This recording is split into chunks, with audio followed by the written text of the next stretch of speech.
Hello friends, आज की class में डिस्कस करेंगे पवन पब्लिकेशन की सीरीज को आगे बढ़ाएंगे और ये होगा हमारा मॉक टेस्ट नंबर 2। प्रत्येक मॉक टेस्ट में हम लोग 13 प्रश्नों को सॉल्व करते हैं क्योंकि 18 प्रश्न आपके आते हैं जिसमें से 5 बहुविकल्पी होते हैं यानी ऑब्जेक्टिव, और ऑब्जेक्टिव आपके इन्हीं कंसेप्ट से बन जाते हैं। फार्मूले पूछ लेता है या डायरेक्ट आपसे पूछता है 2 की पावर 0 की वैल्यू क्या होगी, इस तरीके के क्वेश्चन ऑब्जेक्टिव में बनते हैं। तो क्लास को पूरे अंत तक देखना, सारे प्रश्न आपके पवन पब्लिकेशन के हैं। आइए फिर स्टार्ट करते हैं फर्स्ट क्वेश्चन से। पहला क्वेश्चन यहाँ पर लिखा हुआ है कि 10,000 रुपये का 2 वर्ष के साधारण और चक्रवृद्धि ब्याज का डिफरेंस जो है वो 100 रुपये है। फाइंड करना है कि रेट ऑफ इंटरेस्ट क्या होगी। क्वेश्चन को ज़रा अच्छे से पढ़ना। प्रिंसिपल जो है वो 10,000 है, सिंपल इंटरेस्ट और कंपाउंड इंटरेस्ट का जो डिफरेंस है वो 100 रुपये है। आपसे पूछा है कि रेट क्या होगी और जो टाइम है वो 2 ईयर है। अब इस प्रश्न में काफ़ी सारे लोग क्या करते हैं, दिक्कत कर देते हैं। तो आपको कैसे इस प्रश्न को लगाना है मैं आपको बताता हूँ। सबसे पहले आपको क्या करना है कि 2 साल का आपको सिंपल इंटरेस्ट निकालना है कि 2 साल का अगर मैं सिंपल इंटरेस्ट निकालूंगा, सिंपल इंटरेस्ट मतलब एसआई, तो वो क्या होता है P into r into t divided by 100। यही तो होता है। आप कहोगे जी बिल्कुल होता। तो प्रिंसिपल दिया गया है कितना, 10,000, तो हम लिख लेते हैं भाई 10,000। रेट हमें पता नहीं तो हम आर ही रखते हैं। टाइम हमें पता है 2 वर्ष, और बटे कितना हो जाएगा, 100 हो जाएगा। ये 2 जीरो से 2 जीरो कैंसिल, तो 100 दूनी 200 और 200 आर, यानी सिंपल इंटरेस्ट कितना आ गया, 200 आर आ गया।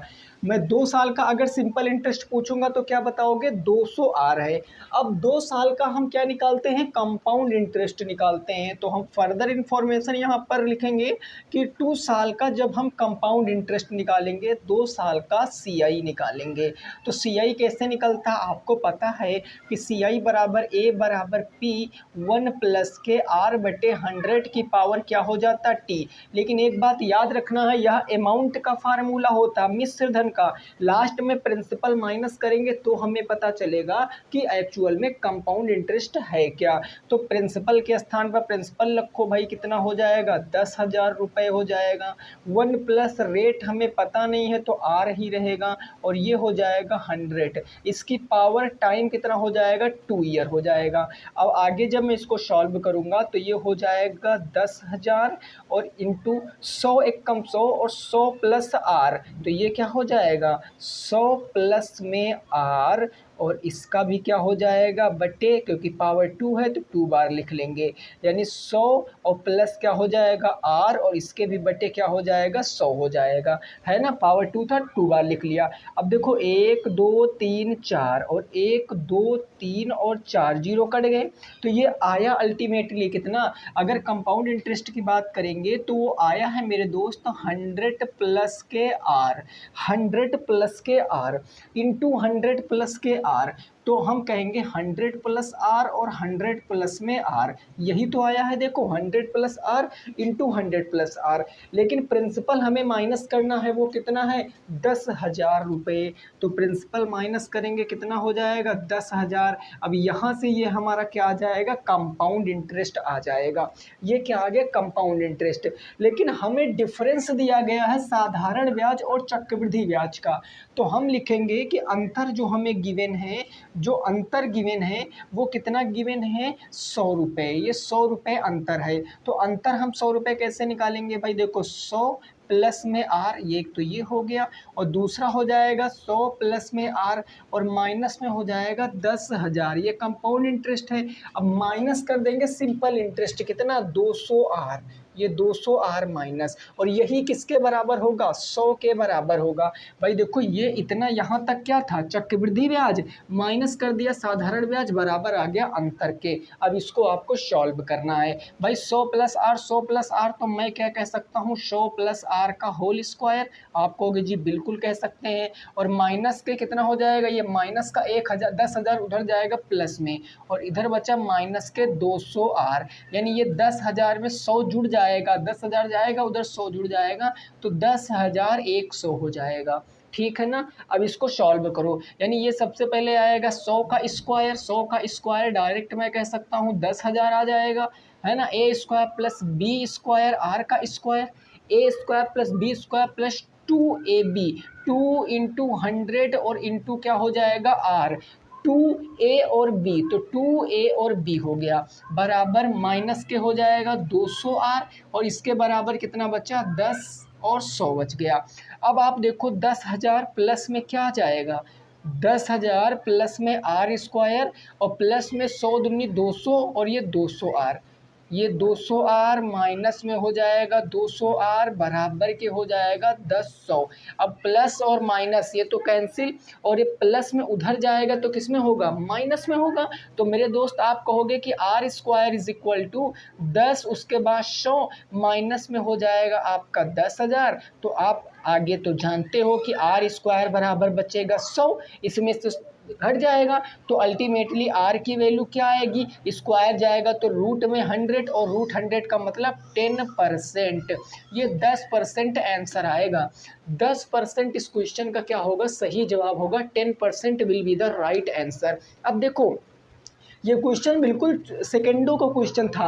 अगर कम्पिटेटिव एग्जाम में मैं आपको इस क्वेश्चन को पढ़ाता टेट सुपर टेट में, तो मैं कहता आपको कुछ नहीं करना है, इसका रूट लेना है बस, इस डिफरेंस का रूट लेना है बस, आंसर आ जाएगा। लेकिन आपके डीएलएड में ऐसा नहीं होता है, डीएलएड में आपको पूरे विस्तार से लगाना पड़ेगा, और ये आपका 2016 में मेरे दोस्त आया हुआ प्रश्न है, और ऐसे ही आपको प्रश्न को लगाना है, पूरे के पूरे नंबर मिल जाएंगे। तो उम्मीद करते हैं आपको पहला क्वेश्चन समझ में आ गया होगा, नोट कर लीजिए। नेक्स्ट अगला प्रश्न देखेंगे और उसको समझने की कोशिश करेंगे क्वेश्चन नंबर 2 की, ठीक है ना दोस्त। क्वेश्चन नंबर 2 को समझने की कोशिश करेंगे, क्या कह रहा है क्वेश्चन, आप इसको एक बार नोट कर सकते हो। क्लियर है ना, डन है। चलिए देखिए, ये सबसे टफ क्वेश्चन था, इसीलिए मैंने इसको पहले लिखा है ताकि आपको मैं अच्छे से समझा पाऊँ। फिर अभी को छोटे छोटे क्वेश्चन थोड़े आएंगे, फिर बड़े आएंगे, यानी मैंने जैसा बताया था कि मॉडरेट टू टफ हमारा जो है वो टेस्ट होने वाला, जैसा कि पेपर आता है इजी भी होते हैं क्वेश्चन, मॉडरेट भी होते हैं और टफ भी होते हैं, तो बिल्कुल वैसे ही हम लोग करेंगे। तो क्वेश्चन नंबर 2 में लिखता हूँ, ये क्या कह रहा है, ये कह रहा 4/x स्क्वायर माइनस के वाई स्क्वायर बाई 9, इसके फैक्टर करने हैं, गुणनखंड करने हैं, आप करो, इसके गुणनखंड क्या आएंगे और बताइए, इसके फैक्टर क्या आएंगे आप बताइए। तो देखो फैक्टर कैसे करेंगे भाई, 4 को मैं क्या लिख सकता हूँ, 4 को मैं 2 की पावर 2 लिख सकता हूँ, आप कहोगे जी बिल्कुल, और x की पावर 2 हो गई, माइनस y की पावर 2 है, और 9 को मैं क्या कह सकता हूँ 3 की पावर 2। अब सर्ट्स एंड इंडिसेस का जब मैंने चैप्टर पढ़ाया है तब आपको एक चीज़ बताई है कि अगर a square by b square इस फॉर्म में कोई नंबर बनता है तो आप इसको कह सकते हो a बाई बी का होल स्क्वायर, बस दोनों पावर सेम है, कॉमन ले लो पावर को, इंटीजर्स ऐसे रहने दो। तो 2/x, देखो पावर सेम है तो 2/x की पावर हम x कहेंगे 2 कहेंगे, माइनस y/3 की पावर 2 कहेंगे। अब ये अल्टीमेटली बना क्या, अब इस पूरी वाली टर्म को आप a मान लो तो ये a स्क्वायर, इस पूरी वाली टर्म को b मान लो तो b स्क्वायर, ये a square minus b square, और इसका फार्मूला होता क्या है, एक बार इसको पॉजिटिव कर दो, एक बार इसको निगेटिव कर दो, तो बस इसको एक बार प्लस में लिख दो, एक बार माइनस में, यानी 2x प्लस में हो जाएगा y/3 एक ब्रैकेट में, और अगले ब्रैकेट में हो जाएगा 2/x माइनस में y/3, और ये इस क्वेश्चन का क्या आएगा, सही जवाब आएगा दोस्तों, ये इस क्वेश्चन का क्या आएगा, सही जवाब आएगा। मैं साथ में आपको बेसिक कंसेप्ट भी बताते हुए चल रहा हूँ, क्योंकि अभी देखो प्रैक्टिस जस्ट लाइक का इम्प्रूवमेंट, प्रैक्टिस क्या है, पूरी इम्प्रूवमेंट है, जितनी प्रैक्टिस करोगे उतना मैथ में इम्प्रूव होगी चीज़ें, और ये आपको अच्छे से पता है कि इस बार अगर आपका 3rd सेमेस्टर नहीं निकला तो भी भाई प्रॉब्लम क्रिएट होगी। तो मेरे दोस्त आप मेहनत कीजिए, क्योंकि मेहनत से बढ़कर कोई चीज़ नहीं है जो आपको आगे ले जाएगी। क्वेश्चन नंबर 3 बिल्कुल सिंपल है, ये कह रहा x स्क्वायर प्लस में 8x प्लस में 17 में भाग करना है किससे, तो x प्लस 3 से, x प्लस 3 से भाग करो, 3 से भाग करके आपको बताना है, भाग कर के शेषफल बताओ, रिमाइंडर आपको बताना है। ऐसा क्वेश्चन कल हम लोगों ने किया था और ये क्वेश्चन आज फिर से आ गया है, तो आप इस क्वेश्चन को सॉल्व कीजिए, बताइए क्या आएगा इस क्वेश्चन का सही जवाब, सॉल्व कीजिए और बताइए क्या आएगा इस क्वेश्चन का बिल्कुल सही उत्तर। कैसे करेंगे? सबसे पहले हम देखते हैं क्या सर ये हमारा अवरोही क्रम में लिखा है जिसको भाग करना है, यानी जो भाज्य है बिल्कुल लिखा, पावर 2 है, फिर पावर 1 है, फिर पावर कुछ भी नहीं है, तो डिट्टो ऐसे लिखकर इसको हम भाग कर देंगे, यानी एक्स स्क्वायर हो जाएगा प्लस में 8x और प्लस में 17, भाग करेंगे x प्लस में 3 से। भाई भाग करने की प्रक्रिया क्या है, पहली वाली टर्म हर हाल में गायब करना है। यहाँ x की पावर 2 है, हमारे पास x की पावर ओनली 1 है, कितने पावर की नीड है, 1 पावर की नीड है, तो x into x is equal to x square.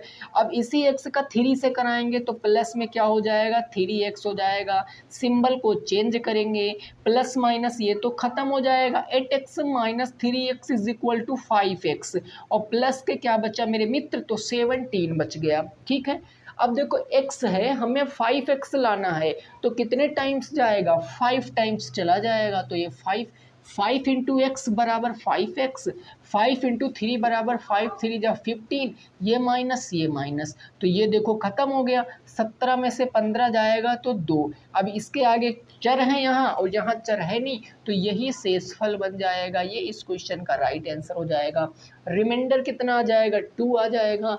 अगर शेषफल पूछेगा तो 2, अगर भागफल पूछेगा तो x प्लस 5, अगर आपसे भाजक पूछेगा और भाज्य पूछेगा तो वो तो क्वेश्चन में गिवन ही है। क्लियर बात, डन है ना, बिल्कुल सिंपल सा क्वेश्चन था, आंखों ही आंखों में आपने सॉल्व कर दिया है इसको। अगला प्रश्न देखेंगे, प्रश्न संख्या नंबर 4, उसको देखिए और बताइए क्या उसका उत्तर आएगा। ठीक है ना, देखो क्वेश्चन नंबर 4 कुछ इस तरीके से है, चीज़ें आपसे कहने की कोशिश ये कह रहा है कि 8 मीटर लंबी, 8 मीटर लंबी और है 3.5 मीटर, 3.5 मीटर ऊंची, और क्या है मेरे दोस्त 20 सेंटीमीटर चौड़ी दीवार का आयतन आपको बताना है। लेकिन अभी थोड़ा रुक के ना, क्योंकि आयतन आपको बताना है मीटर क्यूब में, आयतन मीटर क्यूब में बताओ, मीटर क्यूब में बताओ, यानी घन मीटर में आपको बताना है। अब लगाइए इस क्वेश्चन को, देखिए जब भी कभी देखो मैथ एक फैमिली है, अगर आप ऐसे समझो तो मैथ क्या है, एक परिवार है, और परिवार के सारे सदस्यों को हमें इक्वल रखना पड़ेगा।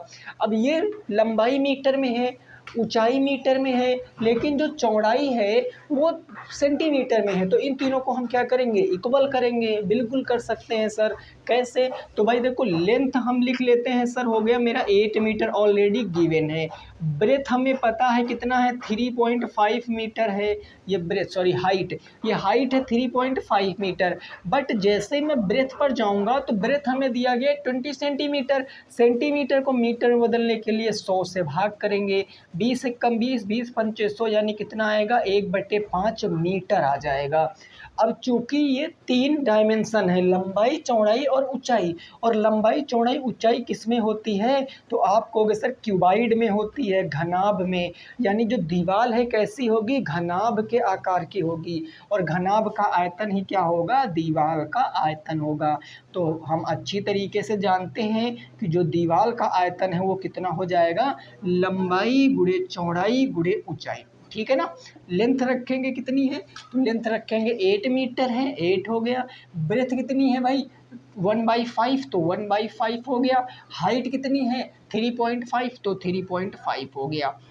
अब देखो 5 से काटोगे 5 सत्ते 35.7 टाइम्स में चला जाएगा, 8 सत्ते 56, 8 सत्ते कितना हो गया 56, पॉइंट 1 अंक पहले लगा था तो 1 अंक पहले, 5.6 मीटर क्यूब, ये इस क्वेश्चन का क्या होगा, सही जवाब होगा।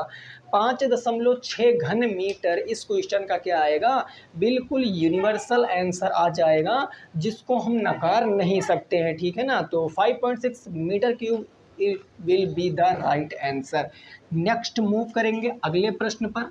अगला प्रश्न क्या है उसको सॉल्व करिए। नेक्स्ट अगला क्वेश्चन कुछ इस तरीके से कह रहा है कि ये बहुत इंपॉर्टेंट क्वेश्चन है, इसको आप स्टार मार्क करके लिखिएगा। ठीक है ना, ये कह रहा है किसी मोटर व्हीकल, जो मोटरसाइकिल है, ये बढ़िया क्वेश्चन है, आया हुआ क्वेश्चन है, मोटरसाइकिल की जो वर्तमान कीमत है, यानी प्रेजेंट जो आपका मूल्य है, वर्तमान कीमत, वो आपको दिया गया है कितना, वो दिया गया है 10,830, 10,830 है।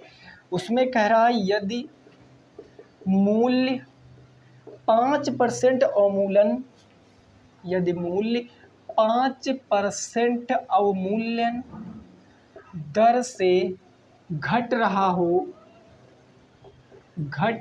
हो तो कहा है कितने वर्ष बाद कहा गया भैया, 3 वर्ष पूर्व का मूल्य बताओ। 3 वर्ष पूर्व का आपको क्या बताना है, मूल्य बताना है। मूल्य का मतलब क्या होता है, मूल्य का मतलब होता है कि 3 वर्ष पहले उसका मूल्य कितना रहा होगा। अब मैं एक बात आपको बताता हूँ, इस क्वेश्चन में एक सुपरफ्लूअस चीज़ लिखी हुई है, मतलब मोर देन सफिशिएंट से अधिक लिखी हुई है। क्या लिखा हुआ है, देखो जब भी कभी क्वेश्चन में अवमूल्यन की बात करेगा मेरे दोस्त, जब भी कभी अवमूल्यन की बात करेगा इसको बोलते हैं डिप्रिसिएशन, ठीक है ना, डिप्रिसिएशन इसको बोलते हैं अवमूल्यन। अवमूल्यन का मतलब क्या होता है कि रेट, जो भी रेट है वो घट रहा है, इसका मतलब ही होता है घटना। लेकिन ऑलरेडी इसके बाद भी घट दिया गया, तो इस घट की हमें कोई आवश्यकता नहीं थी, बट आपके बुक में लिखा था तो मैंने लिख दिया। अगर ये लिख कर भी नहीं आएगा, केवल अवमूल्यन दर लिख कर आएगा तो आप समझ जाओगे कि घटना हो रहा है, मतलब घटना इन द सेंस कोई एक्सीडेंट नहीं, घटना मतलब सब्ट्रैक्ट हो रहा है। तो इस केस में हमारा जो A बराबर P होता है फार्मूला, A बराबर P 1+R/100 की पावर T, ये जो फार्मूला होता है, अवमूलन में चीज़ें घट रही हैं और जब अवमूलन आएगा घटेगा तो ये पॉजिटिव के स्थान पर निगेटिव लग जाएगा, बस ठीक है ना, इतनी बात। दूसरी बात आपको क्या याद रखना है कि 3 वर्ष पहले का हमसे पूछे हैं और 3 वर्ष बाद चीज़ें घट गई होंगी, तो एक्चुअल में ये यहाँ जो आएगा 3 वर्ष बाद वो अमाउंट होगा, और प्रेजेंट का अगर पूछेंगे तो वो प्रिंसिपल 3 वर्ष पहले रहा होगा। मतलब जो गिवन है, ये जो 10,830 गिवन है, ये क्या है, अमाउंट है, बस रख दो। 10,830 हमारा अमाउंट हो गया, प्रिंसिपल हमें पता नहीं, 1 माइनस रेट कितनी हो जाएगी, तो 5%, देखो ये गिवन है, तो 5 कितना हो जाएगा 100, और इसकी पावर टाइम कितना हो जाएगा 3 ईयर हो जाएगा। भाई इसको काटेंगे 20 टाइम्स में, 20 एकम 20, 20 में से 1 जाएगा तो 19/20 होगा। तो वी कैन से डैट 10,830 बराबर P इंटू 20 एकम 20 एक 19/20, तो ये हो जाएगा 19/20, कोई प्रॉब्लम नहीं। फिर हो जाएगा 19/20, ठीक है, फिर हो जाएगा 19/20। अब 3 बार क्यों लिखा, क्योंकि हमारा देखो पावर 3 है तो 3 बार लिख दिया। प्रिंसिपल निकालना है, इन सबको उधर भेज दो, इन सबको उधर भेज दो, और ये सारे मल्टीप्लाई में है rational number, rational number multiply के राइट या लेफ्ट किधर भी भेजो वो पलट जाते हैं। यानी मैं कह सकता हूँ कि प्रिंसिपल इज इक्वल टू जो हमारा 10,830 था, अब ये सारे नंबर इधर जाएंगे पलट जाएंगे, 19/20 क्या हो जाएगा 20/19 हो जाएगा, यानी ये हो जाएगा 20/19। 3 बार लिखेंगे क्योंकि 3 बार है, 20/19, और फिर क्या हो जाएगा 20/19 हो जाएगा। अब इसको आपको काटना है, 19 पंचे कितना होता है 95, 5 बच गया 58 हो गया, 19 दूना 38, 19 तिया कितना हो गया 57 हो गया, है ना, कितना हो गया भाई 57 हो गया। ऐसे तो भाई देखो 19 से काटोगे तो 19 पंचे कितना होता है भाई, 19 दूना 38, 19 तिया 57, 19 चौक 76, 19 पंचे 95, और 100 इधर और 8 इधर, 8 5 13, 133 हो गया, और 9 7 63, यानी टोटल 7 टाइम्स में यहाँ जाएगा तो ये 570 आ गया। अब 19 से यहाँ काटेंगे तो 19 तिया कितना हो गया 57 हो गया, कोई प्रॉब्लम नहीं, 19 तिया 57 हो गया। अब आप देखो यहाँ सॉल्व कीजिए, ये 30 19 से कटेगा नहीं तो सिंपल आप मल्टीप्लाई कराओ, 2 दूनी 4 दूनी 8, यानी 8,000, 8,000 का 3 से मल्टीप्लाई कराओगे तो 8,000 गुणे 3, यानी ये हो जाएगा 24,000, और एक जीरो नीचे लगाओगे तो 24, 2,40,000, और नीचे क्या था 19 था तो नीचे 19 हो जाएगा। अब ये क्वेश्चन का राइट आंसर है, यानी ये क्वेश्चन क्या क्या है राइट आंसर। अगर लगभग में आंसर आप दोगे तो लगभग में आंसर देखो क्या आएगा, 19 से कम 19 हो जाएगा, 19 5 9 5 14 24 होता है, 50 हो गया, 19 दूना 38 हो गया, 38 2 40 10 50 कितना 12 बच गया, 120 हो गया, और 19 पंचे 95 हो गया, 19 छक्का कितना होता है भाई 9, 19 पंचे 95, 9 5 14 और 10 24 यानी 114। तो इस करके जाओगे तो ये पॉइंट में आपका आंसर एक आ जाएगा, और पॉइंट में आप आसानी से आंसर दे सकते हो, लेकिन आप यहाँ पर भी रुक कर आंसर दे सकते हो, इतने रुपए आंसर होगा, ये इस क्वेश्चन का राइट आंसर है, ठीक है ना। यही क्या हो जाएगा, इस क्वेश्चन का सही जवाब हो जाएगा, नोट कर सकते हो। और अगले प्रश्न पर मूव करेंगे, नेक्स्ट क्वेश्चन क्या हो रहा है उस क्वेश्चन को समझने की कोशिश करेंगे, ठीक है ना, क्लियर है ना, कोई प्रॉब्लम नहीं है। आइए दोस्त नेक्स्ट पहुंचते हैं, प्रश्न संख्या नंबर नेक्स्ट। देखो हमने इस क्वेश्चन में समझा अवमूलन, अब अवमूलन आपको याद रखना है। अब कल और परसों के किसी भी मॉक टेस्ट में अगर अवमूलन वाला क्वेश्चन आएगा तो आप उसको इजीली कर पाओगे, ठीक है ना। बस आप मेरी एक बात मान कर चलिए, 2-3 मॉक आप देख कर चलिए, फिर देखना मैं कोई सा भी क्वेश्चन लाऊंगा आप कर पाओगे हमसे पहले, बट आपको बिलीव करना पड़ेगा, हमसे ज़्यादा आपको स्वयं पर बिलीव करना पड़ेगा, ठीक है ना भाई। चलिए नेक्स्ट अगला क्वेश्चन है। अगला क्वेश्चन कह रहा है, अगला क्वेश्चन ये कह रहा है कि एक शंकु का वक्र पृष्ठ, ये क्वेश्चन नंबर होगा आपका 6। क्वेश्चन है एक शंकु है, शंकु का आपको लिटरल सरफेस एरिया बताना है, वक्र पृष्ठ ज्ञात करो, वक्र पृष्ठ ज्ञात करना है, जिसकी ऊंचाई, जिसकी जो हाइट है वो कितनी दी गई है मेरे दोस्त, हाइट 15 सेंटीमीटर, हाइट 15 सेंटीमीटर, तथा जो रेडियस है, जो रेडियस है त्रिज्या है वो कितनी गिवन है, वो है 8 सेंटीमीटर है, त्रिज्या 8 सेंटीमीटर है। अब शंकु का क्वेश्चन आ गया तो देखो शंकु इससे मैं ख़त्म कर दूंगा, इसी क्वेश्चन से पूरा शंकु ख़त्म कर दूंगा। ज़रा समझो, शंकु ऐसे बनता है, आपको बर्थडे आपने मनाया होगा ना, बर्थडे में जो टोपी होती है वो शंकु के टाइप की ही होती है, ऐसे होती है। तो यहाँ सेंटर होता है और सेंटर से यहाँ तक की दूरी को रेडियस कहते हैं। ये एपेक्स से जो जेनिथ है यहाँ से यहाँ तक की दूरी मिलाते हैं, ये आपका हाइट होती है, ये स्लंट हाइट होती है, तिर्यक ऊंचाई होती है। तो देखो रेडियस क्वेश्चन में गिवन है कितना 8 सेंटीमीटर, तो मैंने पुट कर लिया 8 सेंटीमीटर। हाइट गिवन है 15 सेंटीमीटर, तो हमने यहाँ लिख लिया 15 सेंटीमीटर। अब आपको सारे फार्मूले में बताता हूँ। सबसे पहले आप देखो वक्र पृष्ठ क्या होता है, वक्र पृष्ठ, उसके बाद आपको देखना है टोटल पृष्ठ क्या होता है, फिर आपको देखना वॉल्यूम क्या होता, और उसके बाद आपको क्या देखना है, तिर्यक ऊंचाई क्या होता है, तिर्यक ऊंचाई, ठीक है ना, तिर्यक ऊंचाई आपको देखना है क्या होता है। तो जो वक्र पृष्ठ होता है वो होता है पाई आर एल, जो टोटल सरफेस एरिया होता है पाई आर एच प्लस में आर, जो वॉल्यूम होता है 1/3 of pi r square h, वो 1/3 पाई आर स्क्वायर एच। जो तिर्यक ऊंचाई होती है √ऑफ एच स्क्वायर प्लस में आर स्क्वायर होती है। तिर्यक ऊंचाई का मतलब स्लंट हाइट होता है। बस इतना ही आपको शंकु में पढ़ना है और अप्लाई करना है। यहाँ पर हमें क्या बताना, वक्र पृष्ठ बताना है। तो आप एक बात ऑब्जर्व कर पा रहे हो कि वक्र पृष्ठ में हमको एल की नीड है, हमको एल की आवश्यकता है। एल का मतलब क्या है, स्लंट हाइट, तिर्यक ऊंचाई। तो पहले तो तिर्यक ऊंचाई निकालेंगे, तो हम निकालेंगे कि तिर्यक ऊंचाई, तिर्यक का मतलब क्या हो गया, स्लंट हाइट। वो कैसे निकलती है, √ऑफ एच स्क्वायर प्लस में आर स्क्वायर। भाई एच का स्क्वायर कितना, एच हाइट है 15, तो ये 15 का स्क्वायर प्लस आर कितना 8, 8 का स्क्वायर। अब आपको याद है 15 का स्क्वायर होता है 225, 8 का स्क्वायर होता है 64, यानी आप कहोगे ये आ जाएगा कितना 289 √289 है ना, 5 4 9 6 2 8, और √289 को जब बाहर निकालोगे तो 17 का रूट होता है, यानी जो स्लंट हाइट आ गई वो कितनी आ गई, 17 सेंटीमीटर आ गई। स्लंट हाइट पता चल गया ना, तो वक्र पृष्ठ आप इजीली फाइंड कर पाओगे। तो लिटरल सरफेस एरिया आप कैसे निकालोगे, आप कहोगे सर पाई आर एल होता है 22/7, और आर कितना है 8, और L कितना है 17, बस मल्टीप्लाई करा लो। मल्टीप्लाई कराओगे तो 8 दूनी 16, 8 दूनी 16, 1 17, 176 इंटू 17 और बटे के 7, ये आंसर है, ये आंसर है। और किस में है ये आंसर? सेंटीमीटर स्क्वायर में ये आंसर है।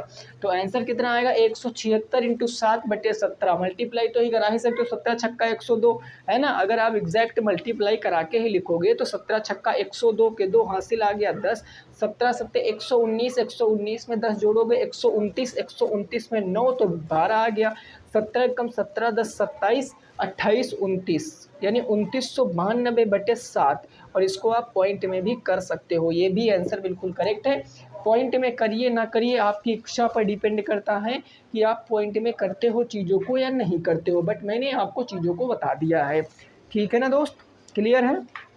आइए नेक्स्ट अगला प्रश्न देखेंगे, क्वेश्चन नंबर 7, और उसको सॉल्व करने की कोशिश करेंगे। स्क्रीनशॉट लेते रहना आपको, इस क्वेश्चनों की आपको प्रैक्टिस करना। मैं हर एक क्वेश्चन के बाद आपको यही इन्फोसिस देकर कहता हूं कि आपको इन क्वेश्चनों को अच्छे से प्रैक्टिस करना ही करना है, ठीक है ना। अगला देखो क्वेश्चन नंबर 7, प्रश्न संख्या 7 क्या है, इसकी जरा बातों को समझिए। ये क्वेश्चन कह रहा 3x square, 3x square plus के है 10x माइनस के 8 के आपको गुणनखंड करने हैं, फैक्टर करने हैं। गुणनखंड करो। अब इसके गुणनखंड कैसे करोगे भैया? मैंने इस पर तो इतना क्लास ले रखा है कि ये क्वेश्चन तो आप गलत नहीं कर सकते हो, क्योंकि इसको कंपेयर करते हैं ax स्क्वायर प्लस में bx प्लस में c, where a b c क्या होता है? इंटीजर्स होते हैं। a b c इंटीजर्स होते हैं, मीन्स ये सर पूर्णांक होते हैं, क्योंकि पॉजिटिव भी हो सकते हैं और निगेटिव भी हो सकते हैं। फर्स्ट स्टेप होता है कि a इंटू सी करेंगे, जो भी नंबर आएगा उसके ऐसे फैक्टर करेंगे कि पॉजिटिव या निगेटिव जोड़ने या घटाने पर बी वाला नंबर प्राप्त होना चाहिए। तो यहाँ पर देखो हम कहेंगे कि a बराबर इस क्वेश्चन में कितना है? 3 है, हमने 3 लिख लिया। b बराबर इस क्वेश्चन में कितना है? 10 है। और c बराबर कितना है? -8 है। अब a इंटू सी करके आपको b के रूप में तोड़ना है, तो a इंटू सी यहाँ पर करोगे यानी 3 इंटू -8, तो ये हो जाएगा -24। ऐसे फैक्टर करो कि 10 आना चाहिए, तो साफ साफ दिख रहा है 12 दूना 24, हमें प्लस के 10 लाना है, तो ये हो जाएगा -2 और +10। बस ये फैक्टर है, लिख दो, यहाँ आंसर आ जाएगा।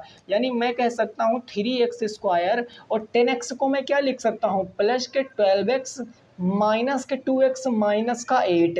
अब 4 पद हो गए ना, 2 के कॉमन ले लेना आपको। इधर कॉमन मिल रहा 3 और ये x मिल गया, 3 से 3 खत्म, x स्क्वायर से x गया तो x बच गया, प्लस x से x खत्म, 3 4 जा 12, माइनस के 2 कॉमन ले लिया। ऐसा क्वेश्चन कल भी कराया था ना, जब माइनस का कॉमन लेते हैं तो ब्रैकेट के अंदर का सिंबल चेंज हो जाता है, माइनस प्लस में हो जाता है और प्लस माइनस में हो जाता है। यानी -2 लिया, -2 से -2 कैंसिल x। अब देखो माइनस में कॉमन लिया ना, तो ये माइनस किस में हो जाएगा? प्लस में, और 2 4 जा 8 हो जाएगा। दोनों में कॉमन मिल रहा मेरे मित्र क्या? x प्लस के 4, और अगले ब्रैकेट में क्या आएगा? 3x माइनस के 2 will be the right answer. ये इस क्वेश्चन का क्या आएगा? सही जवाब आ जाएगा। ये इस क्वेश्चन का बिल्कुल राइट आंसर है, आप नोट कर सकते हो। ये हो जाएगा इस क्वेश्चन का राइट आंसर। एक क्वेश्चन दे रहे हैं, इसको आप जल्दी से सॉल्व करके बताओ। क्वेश्चन आपका मैं दे रहा हूँ 9 इंटू कितना है भाई? 9 इंटू 9 और फिर एक कॉमा 6 का 9,6 है, 9,6 का तृतीयानुपात बताओ। इसका आपको तृतीयानुपात बताना है। इस क्वेश्चन को सॉल्व करो। 9,6 का तृतीयानुपात, 9 और 6 का थर्ड रेशियो बताइए फटाफट। आप उस क्वेश्चन का जवाब कमेंट कीजिए, तब तक मैं इस नेक्स्ट 8 नंबर क्वेश्चन को आपके सामने रिप्रेजेंट करता हूँ, ठीक है ना। तो इस क्वेश्चन का आप आंसर बताइए जल्दी से। क्वेश्चन नंबर 8 में यहाँ पर लिख रहा हूँ। ये क्वेश्चन कह रहा है आपसे 4 इंटू 5, भाई ये 4 इंटू 5 की पावर -2 और प्लस के 1/10 प्लस के 1/10 की पावर कितनी हो गई 2, और ये सारे वाले ब्रैकेट बंद हो गए, प्लस का हो गया 3/4। इसको सॉल्व करना है, इसको सॉल्व करना 8 नंबर क्वेश्चन है। अब इसका आंसर आप कितना दे रहे थे भाई, थर्ड रेशियो क्या होता, b²/a, कल बताया। b मतलब सेकेंड वाला नंबर, 6 × 6 9, 3 2 जा 6, 3 3 जा 9, 3 2 जा 6, 2 2 जा 4। 4 जिनका आ रहा था वो बिल्कुल करेक्ट है, 4 जिनका आ रहा था वो बिल्कुल करेक्ट है, 4 will be the right answer. अब ये क्वेश्चन नंबर 8 का आंसर आप बताइए क्या आएगा। भाई देखो 4 पंचे कितना हो जाएगा, आप कहोगे सर 20 की पावर -2 हो जाएगा, प्लस 1/10 की पावर कितना हो जाएगा 100 हो जाएगा, प्लस 3/4 बाहर को एज इट इज़ लिख लेंगे। किसी भी नंबर की पावर अगर निगेटिव है, एनी नंबर, दुनिया का कोई सा भी नंबर जितने एग्जिस्ट करते हैं इस यूनिवर्स में, अगर किसी भी नंबर की पावर निगेटिव है, हम उसके न्यूमरेटर में एक मानकर पावर को पॉजिटिव कर लेते हैं, इसे रेशनलाइजेशन बोलते हैं, ठीक है ना। तो हम कहेंगे यहाँ 1/20 की पावर कितनी हो जाएगी 2, कोई प्रॉब्लम नहीं ना, प्लस के 1 कितना हो जाएगा 100, ये ख़त्म, प्लस के कितना 3/4 हो जाएगा। अब आप आसानी से जानते हो कि ये 1 कितना हो जाएगा 400, ठीक बात, प्लस के 1 हो जाएगा 100 और प्लस के हो जाएगा 3/4, इनका एलसीएम कितना आ जाएगा 400, मतलब 100 से नीचे इंटू और 100 से ऊपर इंटू हो जाएगा, है ना। 100 को 400 बनाने के लिए 4 से नीचे इंटू 4 से ऊपर इंटू, तो आप कहोगे सर नीचे तो सब कहीं 400 आ जाएगा, 100 के 400, तो अब एक 400 को ऐसे ले लेते हैं, यहाँ बचा 1 प्लस यहाँ बचा 4 एक कम 4 और प्लस के 100 यहाँ कितना हो गया 300 हो गया। तो आंसर कितना आएगा 304, 305, 305/400, 5 से काट दीजिए, 5 छक्के 30, 5 एक कम 5, 5 अट्ठे 40। जिनका भी आंसर 61/80 आ रहा था वो अपने स्थान पर सही है, 61/80। इस क्वेश्चन में हमें प्रयोग क्या करना पड़ता है, बस बोर्ड मास। अगर BODMAS bracket object divide multiply addition subtraction, bracket of divide multiply addition subtraction, और इसके आगे अगर वी लग जाता तो वो हो जाता वेनिकुलम बार, है ना, जिसको रैखिक ब्रैकेट बोलते हैं। क्लियर, क्वेश्चन नंबर 8 हो गया ना। चलिए नेक्स्ट क्वेश्चन नंबर 10 देखते हैं, 9 देखते हैं और उसको समझते हैं क्या आएगा क्वेश्चन नंबर 9 का राइट आंसर। प्रश्न संख्या 9, देखिए ये क्वेश्चन कुछ इस तरीके से है, ये आपसे कहने की कोशिश, हाँ देखो क्वेश्चन आ गया 1.6 और क्या बताना है 3.6 का मध्यानुपात बताना है, मीड रेशियो बताओ, मध्यानुपाती ज्ञात करो। फटाफट आप बताओ भैया कि मध्यानुपाती क्या होगा, इसका मध्यानुपाती क्या होगा। अब अभी थर्ड रेशियो का एग्जाम्पल कराया ना, अरे बोलो कराया, हाँ। तो मिड रेशियो क्या होता है भाई, आपको पता है जब भी कभी हमसे मीन रेशियो या मिड रेशियो पूछेगा, मध्यानुपात पूछेगा, तो उसका फार्मूला होता √a/b, यानी पहला नंबर a होता, दूसरा नंबर b होता, a b करके रूट ले लो, तो ये हो जाएगा a का मतलब हो जाएगा 1.6 और b का मतलब हो जाएगा 3.6। अब ये पॉइंट में है, काफ़ी ज़्यादा प्रॉब्लम वाली बात हो गई है, और मैं लगातार आपको यही समझाते आ रहा हूँ कि पॉइंट की चीज़ों को अवॉइड करो, अवॉइड, जैसे हम निगेटिव चीज़ों को अपने जीवन से अवॉइड करते हैं ना, इग्नोर करते हैं सारी चीज़ों को, वैसे हमें पॉइंट को मैथ से इग्नोर करना, पॉइंट को हम रेशनल बना लेंगे और रेशनल बना के सॉल्व करेंगे, तुरंत आंसर आएगा। देखो इसके नीचे बटे 1 मान सकते हैं, इसके नीचे बटे 1, अरे इतना कर सकते हैं ना, पॉइंट हटाएंगे, पॉइंट के बाद एक नंबर 0 लगा लेंगे, पॉइंट हटाएंगे, पॉइंट के बाद एक नंबर 0 बढ़ा लेंगे, तो अल्टीमेटली ये हमारा निकल कर के आएगा 16/10 आ जाएगा, और ये आ जाएगा 36/10, है ना। अब देखो आप यहाँ क्या कह सकते हो, 16 का आ जाएगा बाहर 4 और इंटू 36 का आ जाएगा 6 और 10 का बाहर आ जाएगा 10, तो ये हो जाएगा 6 चौके 24, 24/10 भाग कर दो 24 का करोगे तो 2.4 आ जाएगा, कितना आएगा 2.4, इसका मध्य अनुपात आएगा 2.4, क्या आएगा इसका मध्य अनुपात आएगा, आप इसको नोट कर सकते हो। क्लियर, कोई परेशानी नहीं ना, ठीक है।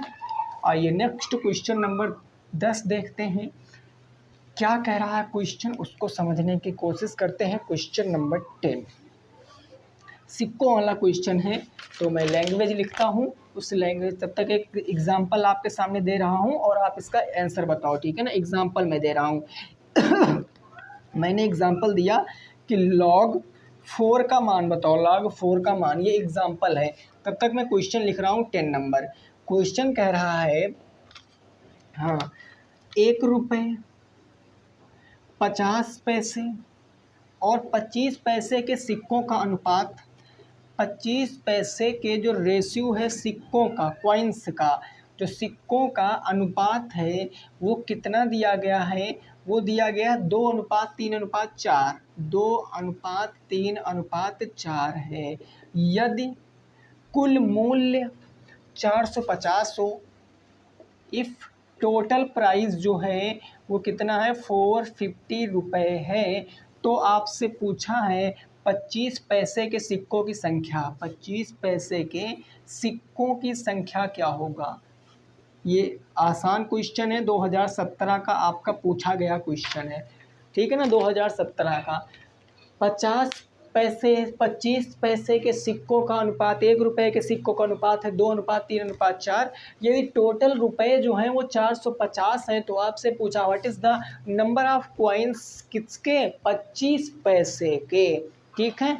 इसका आंसर कितना आएगा, तो इसका आंसर आप बता सकते हो 0.6020। ये जिनका आ रहा था वो सही है, ठीक है ना। log 4 का कितना आएगा 0.6020। अब देखो, जब कॉइन्स वाला क्वेश्चन आता है तो काफ़ी सारे लोग घबरा जाते हैं, लेकिन नहीं, देखो हम कैसे लिखेंगे, हम लिखेंगे सबसे पहले 1 रुपये का सिक्का, ठीक है ना, अनुपात 50 पैसे का सिक्का, अनुपात 25 पैसे का सिक्का, ये लिखेंगे। अब ये क्या हो गया, ये जो रिप्रेजेंट करता है वो, अब इनके बाद हम इनके सिक्कों का अनुपात लिखेंगे, रेशियो ऑफ कॉइन्स लिखेंगे, वो कितना है 2, 3 और 4। तो इनके नीचे 2, इसके नीचे 3, इसके नीचे 4। अब एक बात आप बताओ भाई, देखो अब जैसे मैं कह देता हूँ आपके पास 1 रुपये के 2 सिक्के हैं, इसका मतलब क्या है, आपके पास 2 रुपये हैं। मैं कह देता हूँ आपके पास 50 पैसे के 3 सिक्के हैं, इसका मतलब कितने रुपए हैं, 50 3 150 पैसे, मतलब 1.5 रुपये हैं। मैं आपसे कह दूँ 25 पैसे के 4 सिक्के हैं, मतलब आपके पास कितने रुपए, 25 चौके 100, 100 पैसे का मतलब क्या हो गया 1 रुपये। तो यहाँ से आप रुपए कंसीडर करोगे, रुपए निकालोगे भाई, इसका इससे इंटू कराएंगे तो ये 1 रुपये बन जाएगा, ठीक है ना। 50 का 3 से मल्टीप्लाई कराएंगे तो 150, चूँकि पैसे है तो ये पैसे ही रहेगा, ठीक है ना।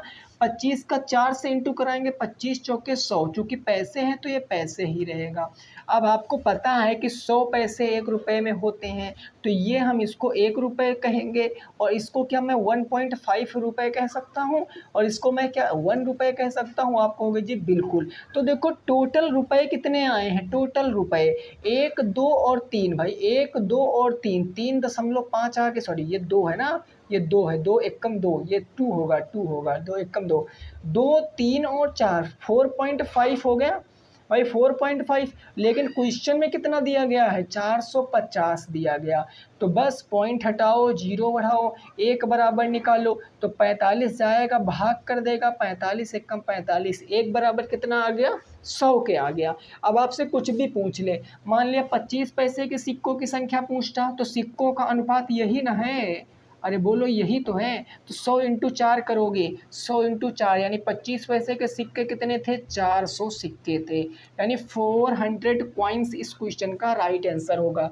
मैं आपसे पूछूं 1 रुपये का कितना सिक्का था, तो 100 इंटू 2 करोगे तो कितने हो जाएंगे, 200 कॉइन्स हो जाएंगे, यानी कितने कॉइन्स थे 200। अगर मैं 50 पैसे का पूछता तो कितना है 3, तो 3 इंटू 1000 करेंगे तो कितना आ जाएगा, 100 करेंगे तो आ जाएगा 300 कॉइन्स किसके थे, तो 50 पैसे के थे। तो कोई सा भी आपसे पूछ सकता है, मैंने सब कुछ आपको बता दिया है, बस ऐसे क्वेश्चनों को लगाना है, बिल्कुल आसानी से आपका आंसर आ जाएगा, ठीक है ना दोस्त, बिल्कुल आसानी से आपका आंसर आ जाएगा। समझ गए बात को ना, कोई दिक्कत नहीं ना। चलिए अगला प्रश्न संख्या नंबर पूछेंगे 11 पर। क्वेश्चन नंबर 11 देखिए क्या है, और उसको आप लगाने की कोशिश कीजिए। क्वेश्चन नंबर 11 को ये क्या कह रहा है, इसकी क्या भावनाएं हैं, जरा समझो।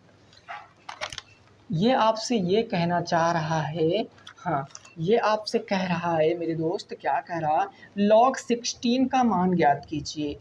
log 16 का मान ज्ञात कीजिए। अब देखो कितना आसान है, मान ज्ञात करो। इससे आसान कोई क्वेश्चन बन सकता है? नहीं ना बन सकता है। कैसे भाई? देखो, हमें 16 log 16 का मान नहीं पता है, लेकिन हमें कहाँ तक log की वैल्यू पता है, log 5 तक हमें वैल्यू पता है। तो हम कुछ ऐसी जुगाड़ करेंगे यहाँ पर, क्योंकि हम इंडियन है, जुगाड़ी नंबर 1 होते हैं इंडियन वाले, है ना। हम ऐसी कुछ जुगाड़ करेंगे कि हम 5 तक के बेस में इसको तोड़ लें भाई, या तो 2 के बेस में तोड़ लें या तो 4 के बेस में तोड़ लें, जिस भी बेस में ये तोड़ पाएँ।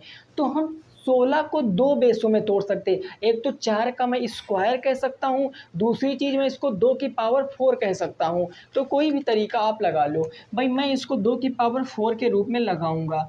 ये हो जाएगा log 2 की पावर 4। अब आपको पता है एक log का रूल होता है जो कल बताया था कि log m की पावर अगर n होता है तो n आगे आ जाता है, n इंटू log m हो जाता है। अरे बोलो, कल ये रूल बताया था ना आपको? जी बिल्कुल बताया था। ये 4 कहाँ आ जाएगा? आगे आ जाएगा। तो 4 इंटू हो जाएगा log 2, और log 2 की वैल्यू पता है क्या होता है? 4 इंटू 3010। जब सॉल्व करोगे 4 एकम 4 एकम 4 जीरो यम 4 तिया 12, 0.4 डिजिट पहले तो 4 डिजिट 1.2040 आंसर है। 1.2040 क्या है मेरे दोस्त? आंसर है इस क्वेश्चन का। ठीक है ना? कितना है? 1.2040 इस क्वेश्चन का सही जवाब हो जाएगा। ओके, आइए नेक्स्ट क्वेश्चन नंबर देखेंगे कौन सा? तो क्वेश्चन नंबर देखेंगे हम 12 नंबर, सेकेंड लास्ट क्वेश्चन है आज की क्लास का, 12 नंबर। क्या कह रहा है क्वेश्चन, जरा उसको समझिए। 12 नंबर क्वेश्चन ये आपसे कह रहा है, ये कह रहा है 20, फिर है 19, और है फिर है 17, उसके बाद है 25, के बाद है 51 की माध्यिका बताओ। इसकी आपसे मीडियन पूछे हैं, माध्यिका पूछे हैं। देखो माध्यिका कैसे बताते हैं हम लोग? तो माध्यिका बताने के लिए हमको सबसे पहले आंकड़ों को वर्गीकृत करना पड़ता है। तो वर्गीकृत करने के लिए हम क्या करेंगे? हम इनको अवरोही या आरोही क्रम में लिखेंगे। घटते हुए क्रम में लिख लेते हैं। तो सबसे बड़ा नंबर 51, पहले 51 लिखते हैं। 51 से छोटा 25, फिर 25 लिखते हैं। 25 से छोटा 20, 20 लिखते हैं। 20 से छोटा 19, और 19 से छोटा 17। अब n की वैल्यू क्या होगी? n की वैल्यू होती पदों की संख्या, 1 2 3 4 5। n आ गए 5, और 5 क्या है? एक विषम संख्या है। और अगर n एक विषम संख्या होता है तो मीडियन क्या होता है? माध्यिका n+1/2 पद, यही तो होता है। अरे बोलो यही तो। n की वैल्यू 5/2 प्लस के 1वां पद, यानी 6/2। काटोगे तो 3वां पद कौन सा आएगा? आप देखो, यहाँ से मत लेना, यहाँ से लेना है अच्छे से। तो यहाँ से लोगे तो क्या होगा? 1 2, तीसरा पद क्या हो जाएगा? 20। मतलब जो मीडियन आएगी वो कितनी आएगी? 20 will be the right answer. 20 हो जाएगा इस क्वेश्चन का सही जवाब। कितना होगा मेरे दोस्त? 20 होगा इस क्वेश्चन का बिल्कुल यूनिवर्सल आंसर, सत्य आंसर क्या होगा? 20 हो जाएगा। क्लियर? आइए लास्ट क्वेश्चन देखते हैं और उसको लगाने की कोशिश करते हैं। 13 नंबर क्वेश्चन को क्या कह रहा है उसको जरा समझेंगे। क्वेश्चन नंबर 13 को, ये क्वेश्चन कुछ इस तरीके से है। ये क्वेश्चन क्या कह रहा है? ये कह रहा है एक गोला, एक जो है वो स्पेयर है। एक गोले की जो त्रिज्या है, radius of sphere is equal to 7 centimetre. तो आपसे कहा गया है कि वॉल्यूम बताओ। तो गोले का आपको आयतन बताना है, गोले का आपको वॉल्यूम बताना है कि क्या होगा गोले का वॉल्यूम। अब मैं आपको ना स्पेयर के सारे बात बता दूंगा, गोले की सारी बात बता दूंगा। गोले में सबसे पहले आपको क्या लिखना है? तो सारी बातें आप लिख लो, एक स्थान पर नोट कर लो कि जो गोले का आयतन होता है वो क्या होता है। गोले का चाहे आपसे वक्र पृष्ठ पूछ ले, चाहे आपसे संपूर्ण पृष्ठ पूछ ले, ये दोनों एक ही होते हैं। क्या होता है? 4πr²। और आयतन कितना होता है? 4/3πr³ ये आयतन होता है। ये गोले की बात है। लेकिन यहीं आपसे अगर अर्धगोला पूछ ले, अर्धगोला भी पूछ लेता है, तो अर्धगोला में चीज़ें डिवाइड हो जाती हैं। अर्धगोले की मैं बात करूँगा तो अर्धगोले का जो आयतन होता है वो क्या होता है, तो जो आयतन होता वो इसका आधा 2/3 पाई आर क्यूब हो जाता है, 2/3 पाई आर क्यूब। जो इसका वक्र पृष्ठ है वो अब अलग हो जाएगा और जो इसका संपूर्ण पृष्ठ है वो अलग हो जाएगा, ठीक है ना। वक्र पृष्ठ और संपूर्ण पृष्ठ दोनों अलग हो जाएंगे। जो संपूर्ण पृष्ठ होता है 3 पाई आर स्क्वायर, जो वक्र पृष्ठ होता है 2 पाई आर स्क्वायर हो जाता है। बस गोले से इतनी बात याद रखना। ये भले ही आप एक समय के लिए भूल जाओ, लेकिन ये दो फार्मूले मत भूलना। यहाँ से क्वेश्चन बन गया तो आप ही करोगे, बाकी सारे लोग छोड़ के आएंगे, लिख कर ले लो। तो हमें वैल्यू पूछा है, तो आपको पता है 4/3 पाई आर की वैल्यू होती है 22/7 और इंटू रेडियस है 7, तो 7 इंटू 7 इंटू 7 हो जाएगा। कोई परेशानी नहीं, 7 से 7 ख़त्म हो गया ना। चलिए अब देखो, 22 चौके 88, 2 चौके 8, 2 चौके 8, 7 सता 49 बटे का 3 हो गया। अब आप गुणा करा लीजिए, 88 इंटू 49 करा लीजिए, कितना आएगा 88 इंटू 49, 9 अट्ठी 72 का 2 7, 9 अट्ठी 72, 72 7 2 9 79 हो गया। 8 चौक 32 के 2 3 आ गया, 8 चौक 32 और 3 कितना हो गया 35, 2 हो गया, 9 2 11 हो गया, 7 5 12 1 13 हो गया, 3 1 4 हो गया, 4312 बटे 3 आ जाएगा, 4312 बटे 3। 3 से काट लीजिए तो 3 एक कम 3, 1 बचा 13, 3 चौके 12, 1 बचा 3 त्रिक्का 9, 2 बचा 22, 3 सत्ते 21, 3 त्रिक्का 9, 3 त्रिक्का 9, 3 त्रिक्का 9। ऐसे चलता जाएगा तो आंसर आएगा 1437.33 सेंटीमीटर क्यूब। इस क्वेश्चन का राइट आंसर होगा 1437.333 सेंटीमीटर क्यूब क्या होगा, इस क्वेश्चन का सही जवाब होगा। तो दोस्तों 13 में से आपके कितने क्वेश्चन राइट हुए हैं वो आपको कमेंट करना है, कितने क्वेश्चन राइट हुए हैं वो आपको कमेंट करना है, ठीक है ना। क्लियर है। और जिस भी टाइप में आपको डाउट हो रही है, देखो मेरी एक बात मान लेना, बस मैं ये बात आपके भले के लिए कह रहा हूँ। आपको केवल 4 से 5 दिन मॉक टेस्ट को केवल देना है। नहीं लग रहे हैं क्वेश्चन, कोई दिक्कत नहीं, जो नहीं लग रहा है वो आप नोट कर लीजिए। लेकिन 4 से 5 मॉक टेस्ट दोगे, आपको खुद ये एहसास होगा कि हाँ हमारे अंदर इम्प्रूवमेंट आया है। और जब तक पेपर मई में पेपर होंगे, आपको तो ये चीज़ कन्फर्म बिल्कुल पता ही होगी, तो जब तक पेपर आपके होंगे तब तक मैं आपको मॉक कराता रहूँगा। और 2 चैप्टर बचे हुए हैं, एक माध्यिका और एक बैंकिंग, वो दोनों मैं आपको करा दूंगा बीच में, ठीक है ना। तो क्लास मित्रों के संग शेयर करना, मिलेंगे नेक्स्ट क्लास में, तब तक सभी साथी रखेंगे अपना ख्याल। जय हिंद, जय भारत और वंदे मातरम।